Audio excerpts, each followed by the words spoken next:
আসসালামু আলাইকুম প্রিয় বন্ধুরা, সবাই কেমন আছেন? আশা করি ইনশাল্লাহ সবাই ভালো আছেন এবং ভালোর দলে আছেন। আমি হৃদয়, আপনাদের দোয়া এবং আল্লাহর অশেষ রহমতে আমিও আলহামদুলিল্লাহ অনেক ভালো আছি।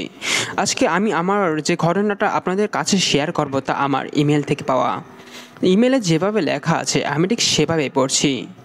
আর আমার ঘটনা বিশ্বাস করা বা না করা আপনার একান্তই ব্যক্তিগত ব্যাপার। আর আপনি যদি আমার চ্যানেলে নতুন হয়ে থাকেন তাহলে অবশ্যই আমার চ্যানেলটি সাবস্ক্রাইব করে সবসময় আমার সাথেই থাকুন।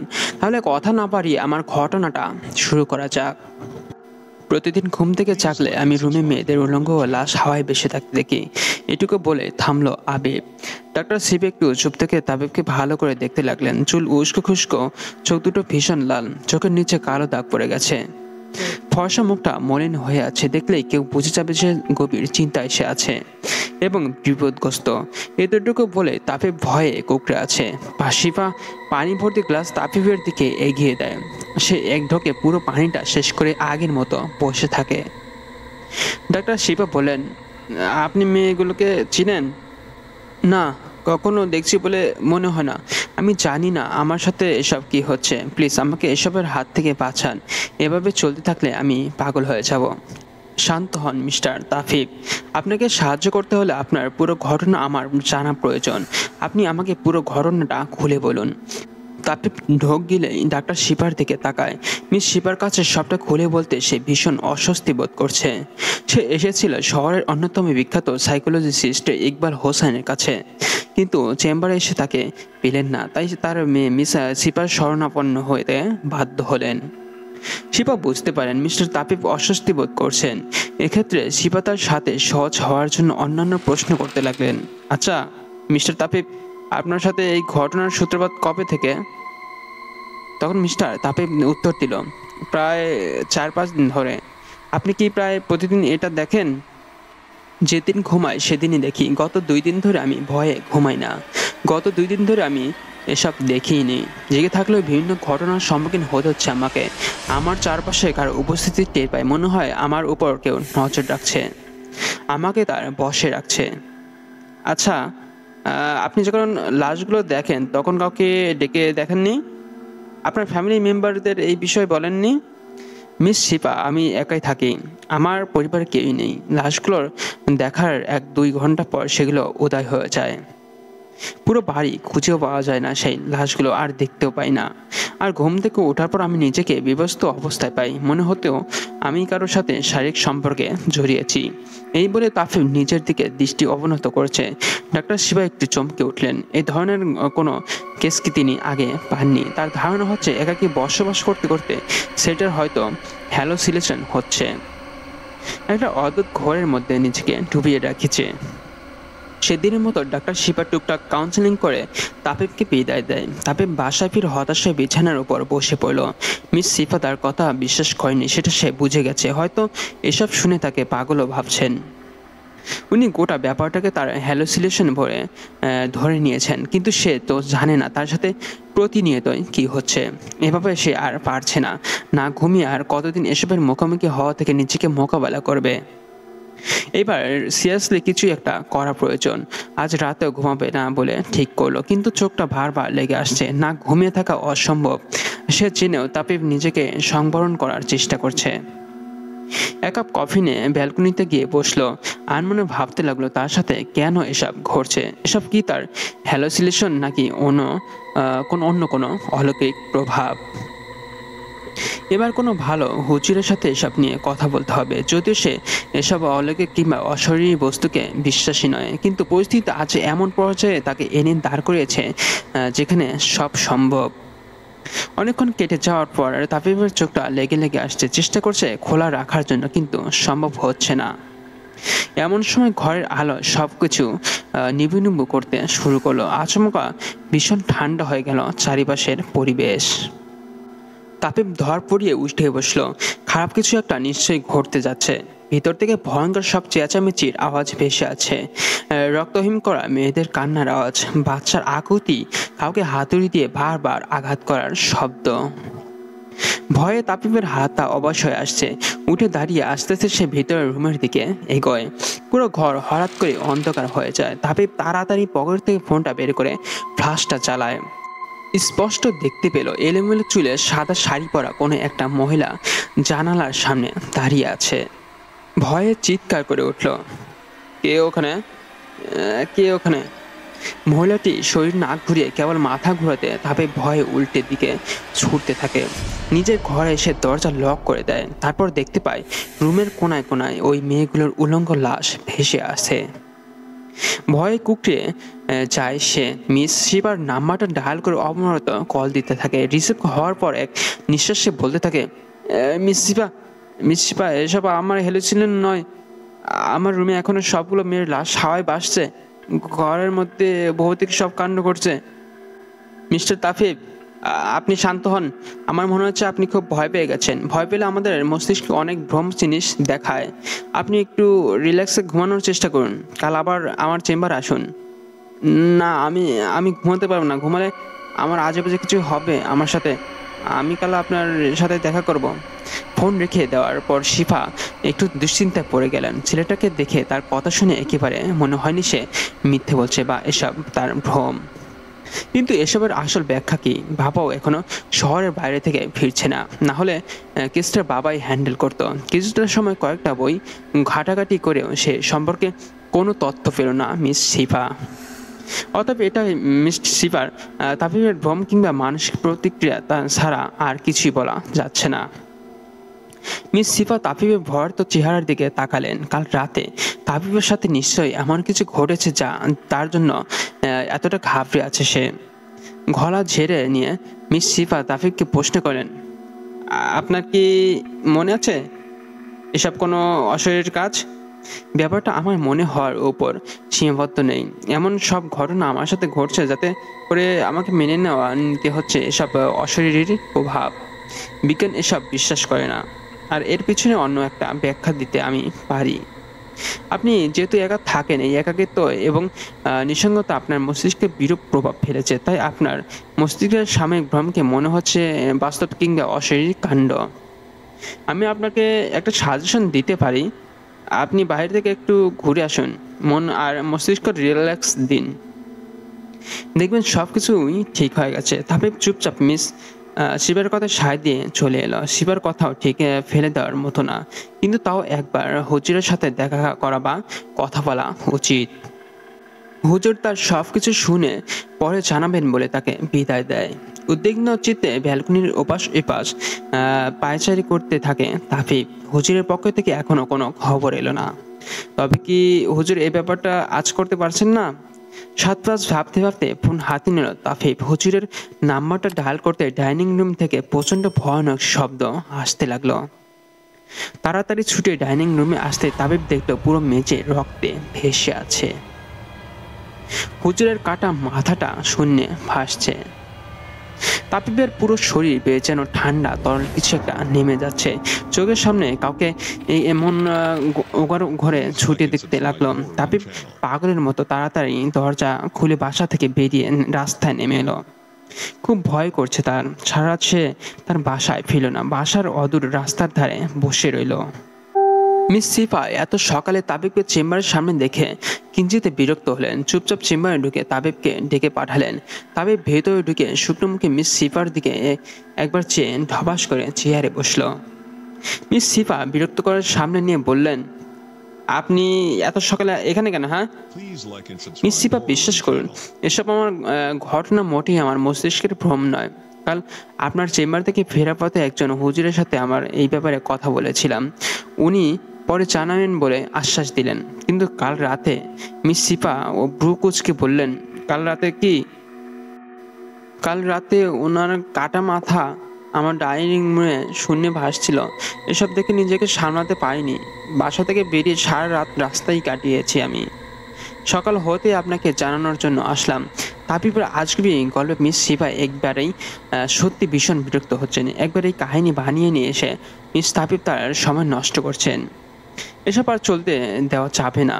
এই কেসটাকে ইম্পর্টেন্ট ভাবে ভেবে নিজের খাওয়া নেওয়া নিদ্রা সব শিখিয়ে তুলেছে। কিন্তু ছেলেটা রীতিমতো তার সাথে বানোয়াট গল্প বলে ফাজলামি করছে। এসব ভেবে মিস শিপা চেহারার রাগ ফুটিয়ে বললেন, দেখুন মিস্টার তাফিফ, আপনার জরুরি সমস্যাগুলো শুনে আমি যতটা পেরেছি সাজেশন দেওয়ার জন্য ততটাই দিয়েছি। এখন আমি রীতিমতো বিরক্ত হচ্ছি, ঠিক আছে? আমাকে আর বিরক্ত করবেন না। আর আপনার এসব বানোয়াট গল্প শুনতে আমি মোটেও আগ্রহী নয়, ঠিক আছে? আপনার যদি একান্তই মনে হয় এসব কোনো অশরীর কাণ্ড, আপনি ভালো হুজুর কিংবা ওজার কাছে কথা বলুন। আমি একজন সাইকোলজিস্ট, কোনো তান্ত্রিক নই যে আপনার সাথে এসব বানোয়াট গল্পে সাহায্য দিব অথবা সাহায্য করব। আশা করি আপনি বুঝতে পেরেছেন আমি কি বলছি। এসব ব্যাপার নিয়ে দ্বিতীয়বার আমার চেম্বারে না এলে খুশি হব। এখন আপনি আসতে পারেন, ঠিক আছে?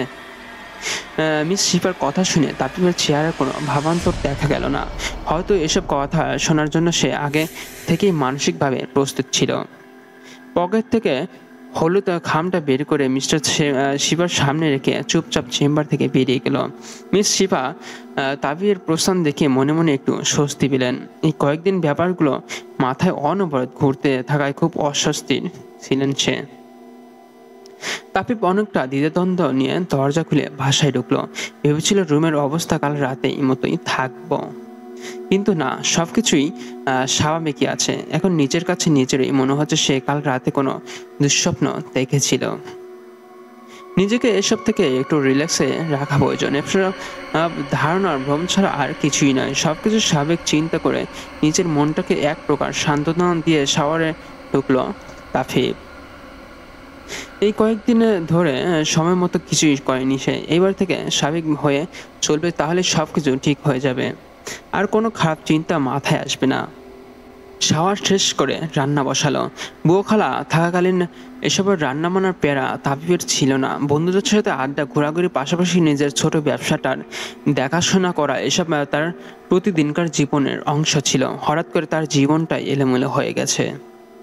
মিস শিবা মনে মনে একটু অনুশোচনা বোধ করলেন। ছেলেটা তো তার প্রেজেন্ট, যেহেতু তিনি মানসিকভাবে একটু বিপর্যস্ত, এক্ষেত্রে তার উচিত ছিল ওনার সাথে বন্ধুত্বপূর্ণ সম্পর্ক গড়ে তুলে ওনাকে এসব ধারণা থেকে বের করে আনা।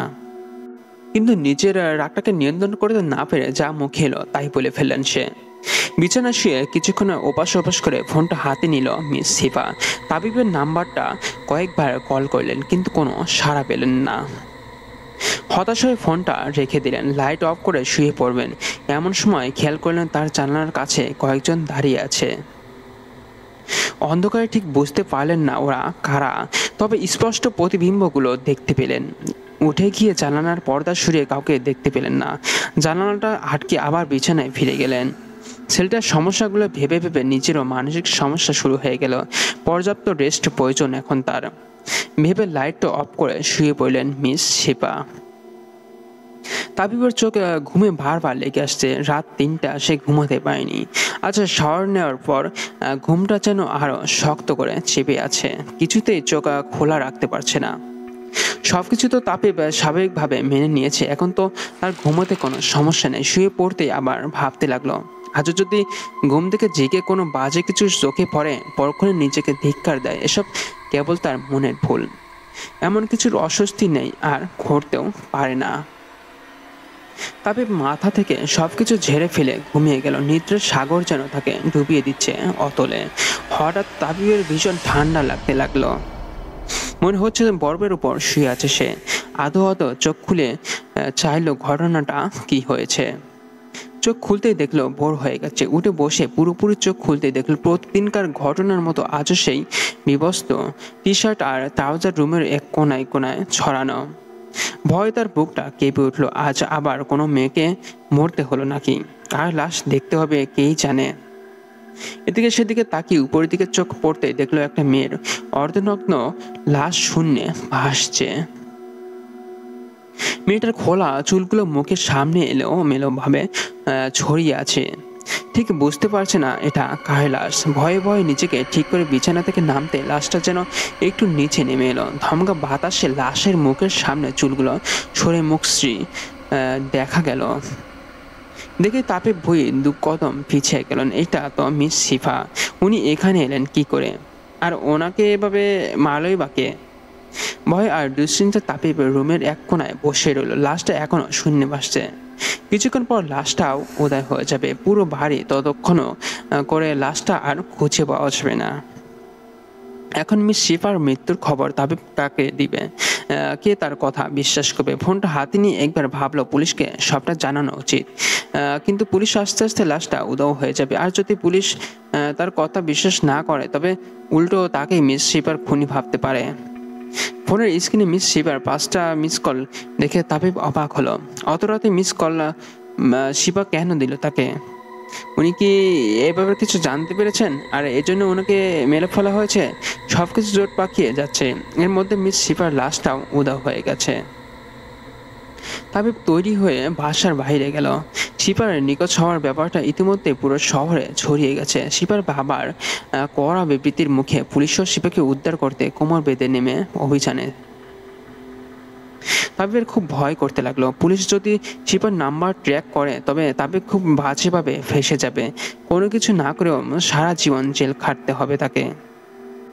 এই ভয়ে তাবিব নিজেকে রুমের 4 দেয়ালের মাঝখানে গুটিয়ে রেখেছে। যাই হয়ে যাক, সে বাসা থেকে বের হবে না। কেন এমন হচ্ছে তার সাথে? তার হদিসে এখনো পাচ্ছে না কেন? এই ঘটনার 2-3 দিন পর তাবিবের বাসায় কেউ কলিং বেল বাজায়। তাবিব চমকে ওঠে, ভাবতে থাকে হয়তো পুলিশ সবকিছু জেনে গেছে এবং তাকে অ্যারেস্ট করতে এসেছে। চুপচাপ উঠে দাঁড়ায় সে। এভাবে আর নয়, সারা জীবন জেল খাটতে হলে খাটবো, তাও এসবের থেকে মুক্তি চাই আমি। অবশেষে সিদ্ধান্ত নেয় পুলিশের কাছে আত্মসমর্পণ করবে সে। কলিং বেলটা টানা বাজিয়ে চলেছে। এগিয়ে এসে দরজা খুলতেই অবাক হলো তাফিফ। মিস শিফা সং তার সামনে দাঁড়িয়ে আছেন। তাফিফ অবাক চোখে মিস শিফার দিকে তাকিয়ে রইলেন, কারণ দিন দুপুরে ভূত দেখছে না তো? মিস শিফাকে তো মেরে ফেলা হয়েছে, চোখের সামনে তার লাশ উধাও হয়ে গেছে। তাহলে তার ফিরে আসার কিভাবে সম্ভব? মিস শিপারূপী মেয়েটা মিস তফিফকে ধাক্কা দিয়ে সরিয়ে রুমের ভেতরে ঢুকে গেল। তাফিফ হতভম্ব হয়ে তার দিকে তাকিয়ে রইল। অবাক ও তার ঘর কাটিয়ে মেয়েটাকে অনুসরণ করে নিচের রুমে এলো তাফিফ। অদ্ভুত ব্যাপার, মিস শিপা কোথাও নেই। একটু আগেই তো শিপা এই রুমে ঢুকে গেল, এত তাড়াতাড়ি কোথাও উধাও হয়ে গেল। মুহূর্তের এই রুম ভালো করে খুঁজে দেখলো তাফিফ, কোথাও কেউ নেই। এসব তার সাথে কি হচ্ছে সে বুঝতেই পারছে না। সে কি ভুল কিছু দেখছে, নাকি কোনো আত্মা ফিরে এসেছে? হতাশ হয়ে মেঝেতে বসে পড়ে তাফিফ। একটার পর একটা রহস্য জাল তাকে চারদিক থেকে ঘিরে ধরেছে। এখন কি করা উচিত তা বুঝতে পারছে না। ঠিক করে নিল সে এই অশারীরিক কাণ্ডের মধ্যে সে আর থাকবে না, দূরে কোথাও চলে যাবে, ভুলেও এই বাড়িতে ফিরে আসবে না। ব্যাগটা গুছিয়ে নিয়ে টিকিট কাটার উদ্দেশ্যে রওনা দিল সে। যেভাবে হোক রাতের মধ্যে এই শহর ছেড়ে পালাতে হবে। এসব রক্তহীন করা অত্যাচার তার পক্ষে আর সহ্য করা সম্ভব নয়। সন্ধ্যার মধ্যে ট্রেনের টিকিট কেটে বাসায় ফিরে তাফিফ। রাত 11টায় ট্রেন। সে এখনো জানেন না পালিয়ে গিয়েও এসব থেকে বাঁচতে পারবে কিনা। কপালে যা আছে তাই হবে, তবু এখানে আর এক রাতও নয়। রুমে ঢুকে দেখে তার রুমটা কেউ সম্পূর্ণ এলোমেলো করে রেখেছে। দেখেই বোঝা যাচ্ছে প্রতিটি কোণায় সূর্যের তল্লাশি চালানো হয়েছে। কিন্তু সে না থাকাকালীন বাসায় ঢুকলো বাকে, আর কিভাবে ঢুকলো? এভাবে চোরা তল্লাশি চালানোর মানেই বাকি। তবে কি কেউ তার গোপন সমস্যা সম্পর্কে অবগত হয়ে গেছে? লাশগুলো খোঁজার জন্য কি তার অবর্তমানে বাসায় ঢুকে এসব করেছে? তাফিফের মাথা ভার হয়ে গেছে এসব ভেবে ভেবে। ব্যাগপত্রগুলো বের করার জন্য আলমারি খুলতেই অবাক হয় সে। তার ব্যাগের সব জিনিসপত্র এদিক ওদিক ছুঁড়ে ছিটে ফেলানো হয়েছে। সত্যি বাসায় কেউ এসেছিল, নতুবা কি বা করবে বাসায় এসে? তাফিফ চিৎকার করে বলল, কে আছেন এখানে? বেরিয়ে আসেন বলছি। আপনার কিছু জানা থাকলে আমাকে সরাসরি জিজ্ঞেস করতে পারেন, আমাকে এভাবে বিভ্রান্ত করবেন না প্লিজ। কথাটা বলার পর তাফিফ উল্টো সাড়া পাওয়ার অপেক্ষা করে। কিছুটা সময় অতিবাহিত হওয়ার পর কোনো সাড়া না পাওয়ায় সে ক্লান্ত হয়ে বিছানায় বসে পড়ে। খাওয়ার জন্য পানি ভর্তি গ্লাসটা হাতে নেয় সে। এমন সময় একটা মেয়ে কণ্ঠে বলে উঠল, জানতে চাইলে কি বলবেন? কথা শোনার পর তাবিব চোখ খুলে তাকায়। সাথে সাথে তার হাতে গ্লাসটা মেঝেতে পড়ে ফেটে যায়। পুরো মেঝেতে পানিতে ভিজে যায়। তাবিব ভয়ার্ত কণ্ঠে বলল, মিস শিফা। মেয়েটা ছোট্ট করে রহস্যময় হাসি দিল। তাবিব ঘাবড়ে গিয়ে বললেন, আপনি বেঁচে আছেন? আপনি তো মারতে চেয়েছেন, আমি এসব ব্যাপারে কিছু জানি না। আপনাকে আমি মারিনি। ঘুম থেকে উঠে আমি আপনার লাশটা শূন্যে ভাসতে দেখি। লাশটা কোথায় লুকিয়ে রেখেছেন? আপনাকে তো আমি অনেকবারই বলেছি প্রতিটা মেয়ের লাশই 1-1.5 ঘন্টা পর উধাও হয়ে যায়।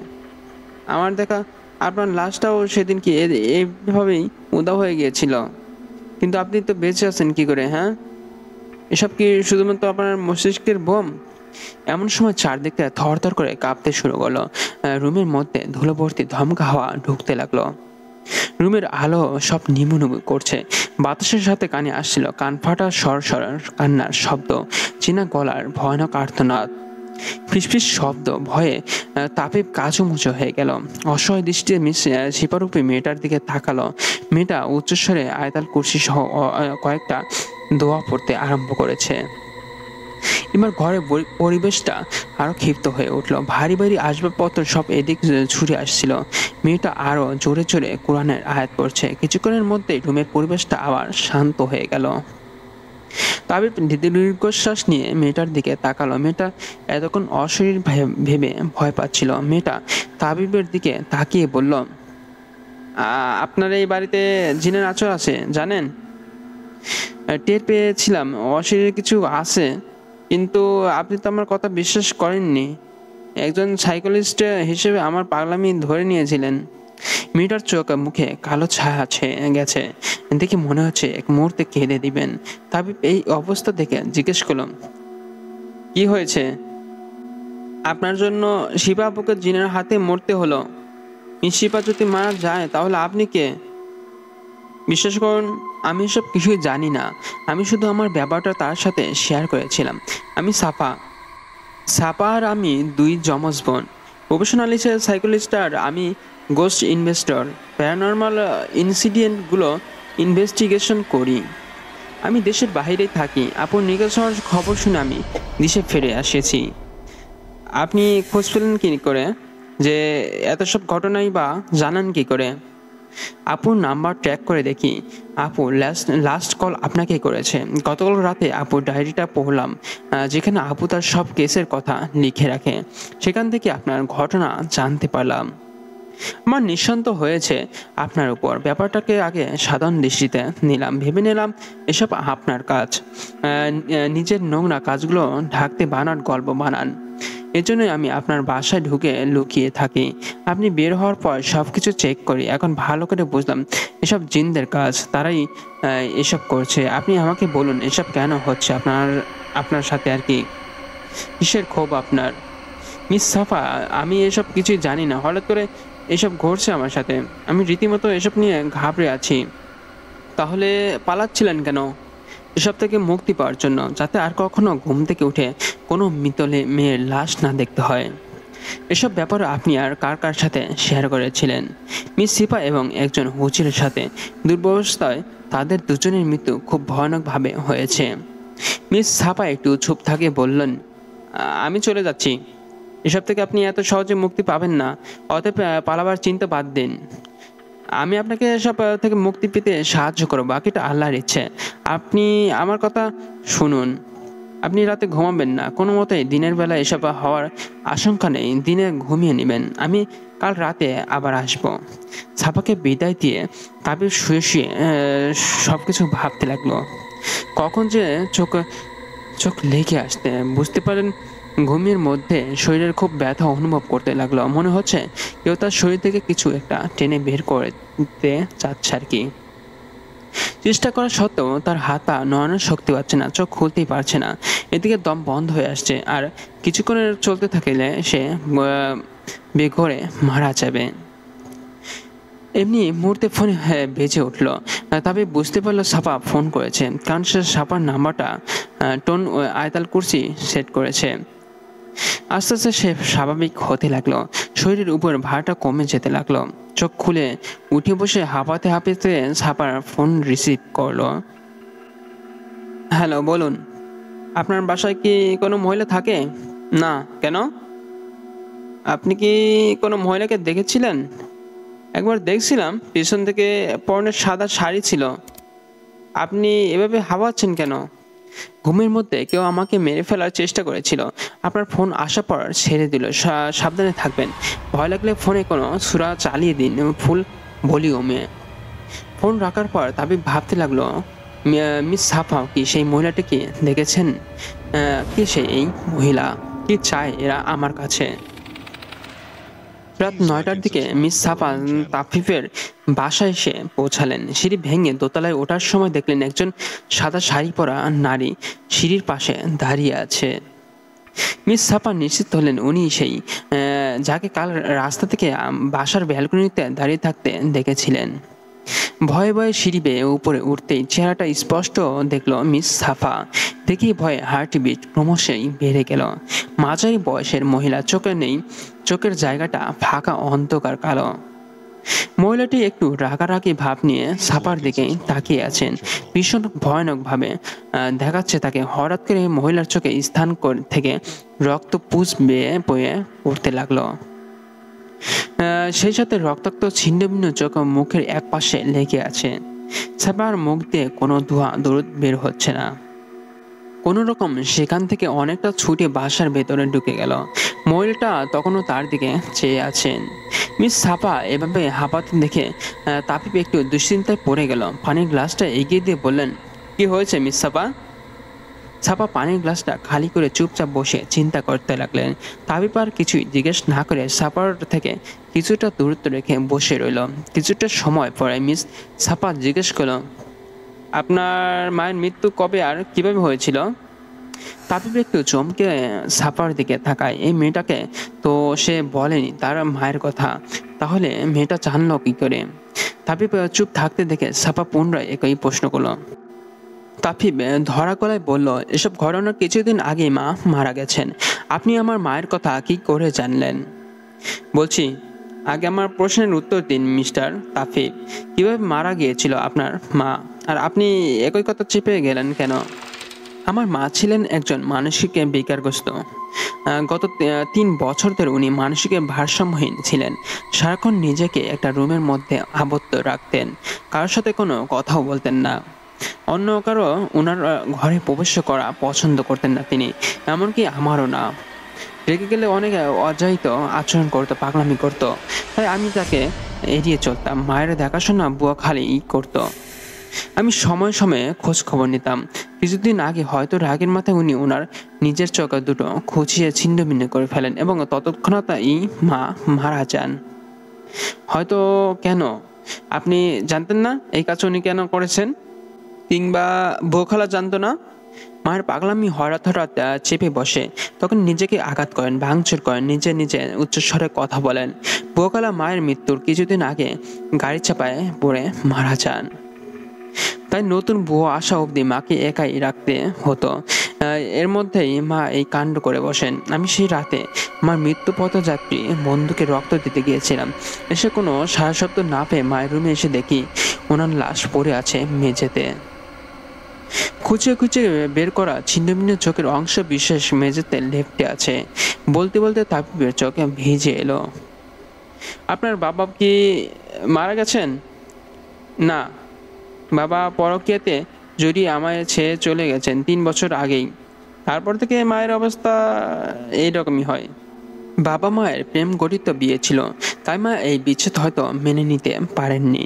মিস সাফা চুপ করে ভাবতে লাগলেন, তাহলে সাদা শাড়ি পরা মহিলাটাই কি তাবিবের মা? এই মুহূর্তে তাবিবকে এসব বলা ঠিক হবে না, এখন নয়। সবকিছু বিস্তারিত জেনে তারপরেই তাবিবকে বলবো।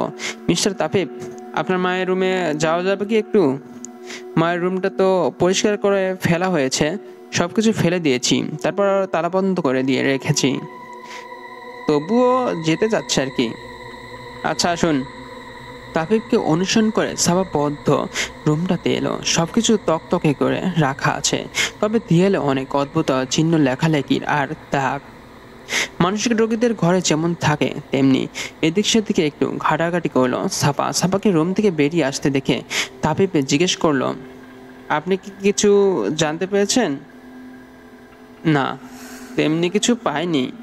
আমার মায়ের কথা কি করে জানলেন? আর মার সাথে এসবের সম্পর্ক কি? বিস্তারিত জেনেই বলবো। আজ আমি আসি। আর রাতে কিন্তু ঘুমাবেন না কিছুতেই। যা বুঝতে পেরেছি এরপর যে মেয়েটার প্রাণ যাবে সেই মেয়েটা হলো আমি। কিছু বলার আগে সাফা চলে গেলেন। তাপিব অবাক হয়ে তাকিয়ে রইল সাফার যাওয়ার পথে। সাফা কি করে বুঝলেন যে এর পরে শিকার উনি? অনেকগুলো প্রশ্ন তাপিবের মাথায় ঘুরপাক খাচ্ছে। রাতটা দুশ্চিন্তায় নির্ঘুমেই কাটালো তাপিব। কেবল তার মনে হতে লাগলো এবার কিছু একটা ঘটবেই। পরের দিন রাতে সাফা তাপিবের বাসায় এলো।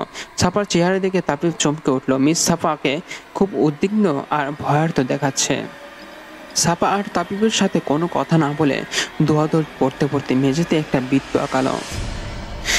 তারপর ফোনে কাকে যেন তাড়াতাড়ি বাসায় আসতে বলল। তাপিব মিস সাফাকে জিজ্ঞেস করলেন, তখন বলল,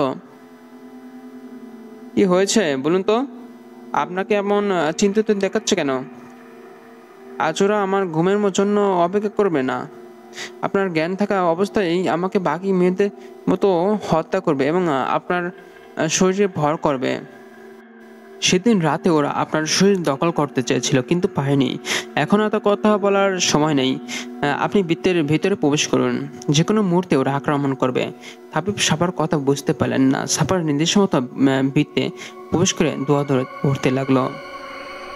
তাপিব আর সাফা বৃত্তের ভেতরে ঢুকতে চারদিক থেকে ভয়ঙ্কর ভয়ঙ্কর গর্জন ভেসে আসলো। ঘরের জিনিসপত্র এলোপাথারি ছোড়া হচ্ছিল।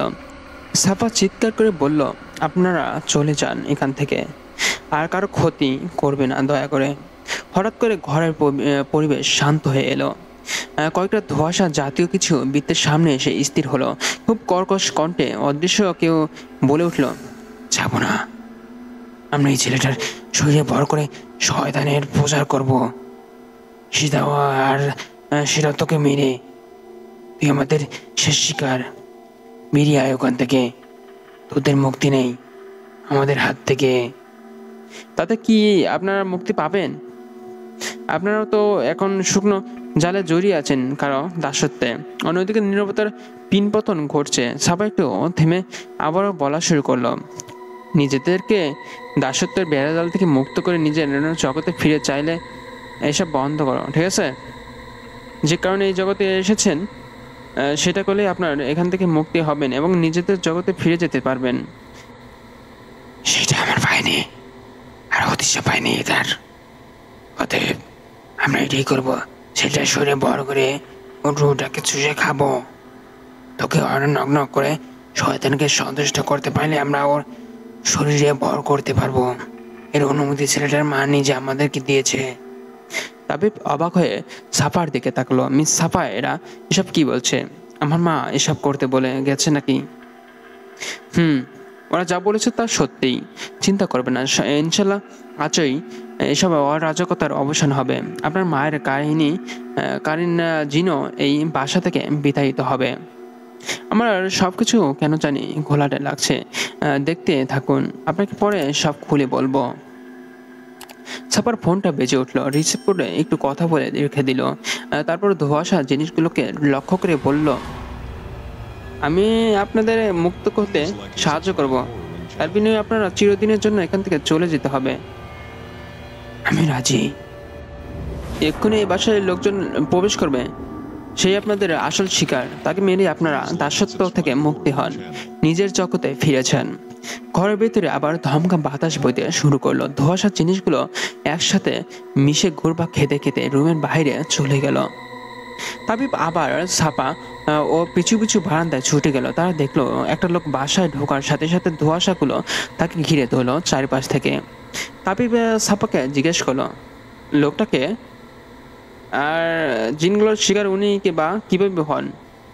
সাফা গভীর কণ্ঠে বলল, উনি আপনার বাবা আর আমার সৎ বাবা। তাবিব উদ্বিগ্ন হয়ে বলল, আমার বাবা এসেছেন? জিনারা তো আপনাকে মেরে ফেলেছে, বাবাকে বাঁচাতে হবে।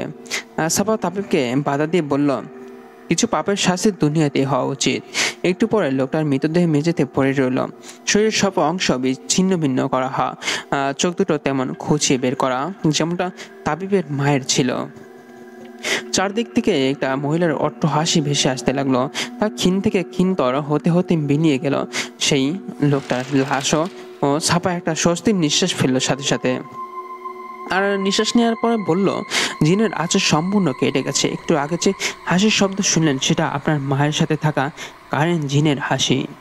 এতদিন সেই আপনার মায়ের ছদ্মবেশ ধরে এই বাড়িতে ঘুরে বেড়াচ্ছিলেন। আচ্ছা, আপনার মায়ের ইচ্ছে পূর্ণ হয়েছে, তাই সেও বাড়ি চলে গেছে। মায়ের ইচ্ছে কি ছিল? আর এসব জিনের ব্যাপার। আপনার মা আপনার বাবার প্রতিশোধ নেওয়ার জন্য কালা জাদু থেকে করে 7টা জিন ডেকেছিলেন। কাউকে এসব বুঝতে নাও দেওয়ার জন্য পাগলের মতো অভিনয় করে ঘরের কোনায় পড়ে থাকতেন। এসবের সাক্ষী আপনার বুয়ো খালা ছিলেন। এসব যাতে কখনো কেউ জানতে না পারে, তাই আপনার মা তাকেও জিন দিয়ে মেরে ফেলেছিলেন। অবশেষে তিনিও 7 জিনের হাতে মারা পড়েন। 7 জিনকে যখন তিনি আহ্বান করেন, তাদের শর্ত ছিল তারা যদি আপনার বাবাকে হত্যা করতে না পারে তাহলে আপনার শরীরে ভর করবে। তার জন্য প্রয়োজন ছিল 7 জিনের 7টা কুমারী মেয়ের লাশ। যাতে ওরা শয়তানকে তুষ্ট করে আপনার শরীর দখল করবে। আপনার বাবাকে মারতে হলে এই বাসাতে মারতে হতো। বিদায় সে এখানে না আসায় আপনার বাবাকে তারা মারতে পারেনি। শর্ত অনুযায়ী আপনার শরীর আয়ত্ত করার দিকে ওরা ঝুঁকে পড়ে। আপনার মা এতে আপত্তি জানালে আপনার মাকেও হত্যা করে। এরপর মেয়েদের তুলে নিয়ে এসে হত্যা করতে থাকে। 6 জনকে মারা পর তারা আর ধৈর্য ধরতে না পারে আপনার শরীর দখল করতে চেয়েছিল, কিন্তু পারেনি। আপনার মা তাদেরকে অন্য জগৎ থেকে ডেকে এনে এক প্রকার বন্দি করে রেখেছেন। যতক্ষণ না তারা আপনার মায়ের কাজটা করতে পারবে ততক্ষণ তারা মুক্তি পেত না। তাবিব কষ্টের দীর্ঘশ্বাস ফেলে।